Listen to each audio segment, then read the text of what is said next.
All right. And this portion, if I had an ophthalmoscope, which you've probably seen before, I would look at your optic disc and your retina. And the optic disc, I would want to observe for clarity, for the sharpness, for the color, for the size of the optic disc. Also, I want to look at your retina to look at the arteries, the veins, make sure everything looks normal. But unfortunately, I don't have that, so That's okay. we will save it for next time. Whenever you go to your eye doctor next, I'm just going to take a look at your eyes here, make sure it all looks okay. All right. Very good. All right. And this next portion, you have any problems with your ears or your hearing?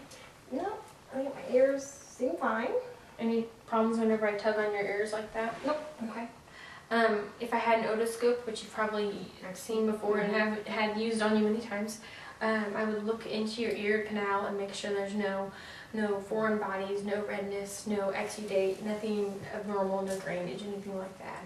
I would look and make sure your eardrum looks good and clear, and that there's no redness or anything noted with that. And you use the cone of light kind of as a guide. As far as your auditory acuity and being able to hear, I'm just going to kind of whisper something over on this side, and you tell me what you hear, okay? Okay. Baseball. All right, could you hear me? Mm-hmm. What did I say? Baseball. All right. And this side? 99. 99. Yes, very good. All right. Also, this portion, if I had a tuning fork, we would do what was called the Weber test, and I would strike the tuning fork and it would vibrate, and I would put it right here on the base of your skull. It tests for lateralization, and I would be wanting to know if you could hear it equally in both ears. Also, we would do what's called the Rennie test, and with that I would strike it and put it on the mastoid process right here on both sides. And as soon as you stop being able to hear the vibrations, that sound that it makes, then I would then transfer it in front of your ear canal until it stopped vibrating altogether and you couldn't hear. Right. And with that, I would be looking to make sure that air conduction was more than bone conduction, which would be a sign that it would be normal. Are there any problems with your nose that you know of? No, everything seems fine. All right. I'm just going to take a look into your nose here. Again, the otoscope would be a good indicator for being able to look up in your nostrils, but I don't have one of those today. Let's see, any issues whenever I push here or here in your sinuses? No, everything feels fine. Okay. I'm just going to take a look in your mouth here. All right. And go ahead and say ah for me. Very good. And move your tongue just kind of from side to side. All right, very good. No issues with ulcers, no problems with your gums, teeth, anything like that? Everything's fine. Okay. Moving on to your neck, do you have any issues that you've noticed with your neck? No, everything seems normal. Okay. All right. I kind of feel your lymph nodes here.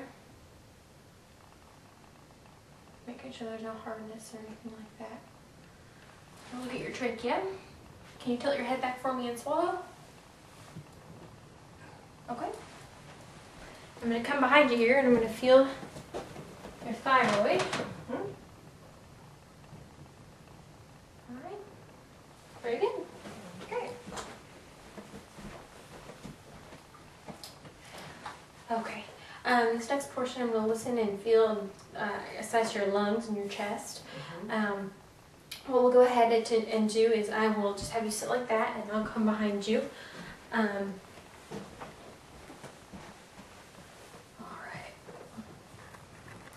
Are you having any pain or anything like that? No. Okay. Alright, go ahead and take a deep breath for me in and out. Alright.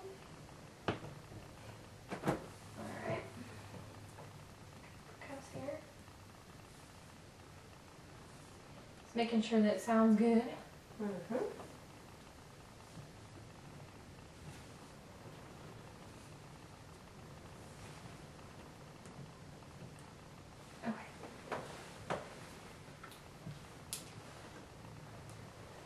Listen over here.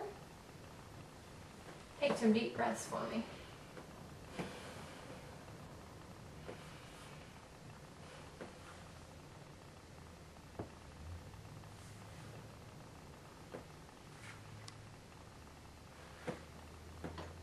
I'm just going outside your shirt to listen, even though it's not the absolute best way to do it. I just don't want to expose you too much. I know you didn't want to be exposed too much, so do it that way. Alright, and whenever I feel up here, go ahead and say 99 for me. 99. Very good. Okay. Alright. Do the same thing to the front here. My shirt should have been bigger. It's okay. I just didn't want to expose you all over the place, so I'm just kind of feeling here. Alright. We'll go ahead and tell you say 99. 99. Okay.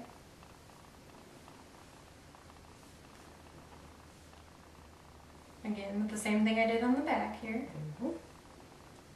We're just checking to make sure your lungs are nice and resonant and clear, and on the back did the same, and then checking for what's called fremitus.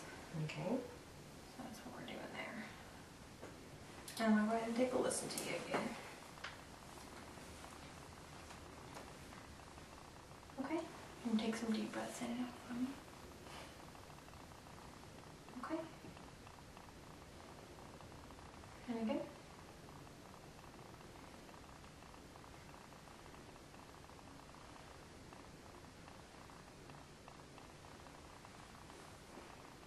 Okay. Alright, you can just stay seated there. As far as, we're not going to do the breast exam today because I know you mentioned that you stay up to date with all of your exams and everything. You have any issues with that? Nope, everything's been fine. Alright, and you stay up to date with monthly self-exams and all of that? I have yearly mammograms. Okay, very good. We'll now do your cardiovascular exam. For this portion, if I had a bed where the head of the bed was able to move up and down, and I was able to get an accurate reading of exactly how many degrees, I would check for your JVP, which is called your jugular venous pressure. And with that, I would be looking for your right carotid artery. I would have you turn your head to the left side, and just whenever I would notice it continue to bound, and I would measure that from your sternal angle.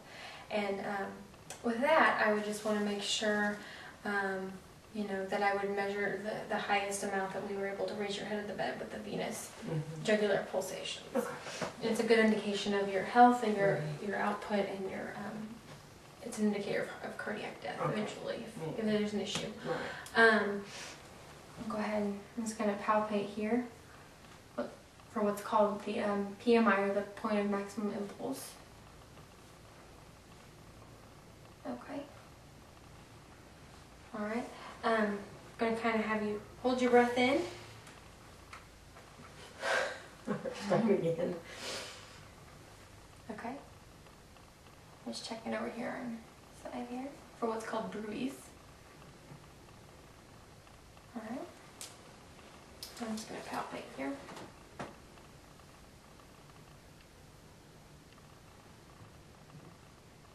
Alright. Let me see your brachial side here.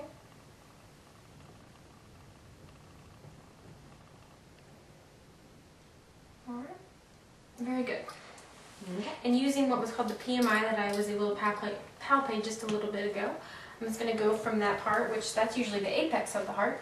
I'm going to work my way up from the apex up to the base. Okay. I'm just listening to your heart sounds, so you can just breathe normal. Do you have any cardiac issues or anything that you know of? Any murmurs or anything that you've ever been told? Okay. Alright. Alright. I'll have you lay, if you would, just kind of on your left side. Not completely on your left side, Yeah. Not completely on your left side, just kind of like, there you go. Okay. And I'm going to use the bell side of my stethoscope, and this is a great way to check for murmurs that you might have.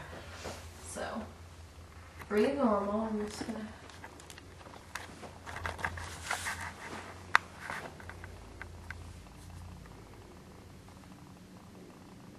Okay, very good. And I'll have you go ahead and stand up at the side of the bed here, like we were. And I'll have you kind of like hunch over, kind of let your posture go. There you go. I'm just going to listen again. This is another good way to listen for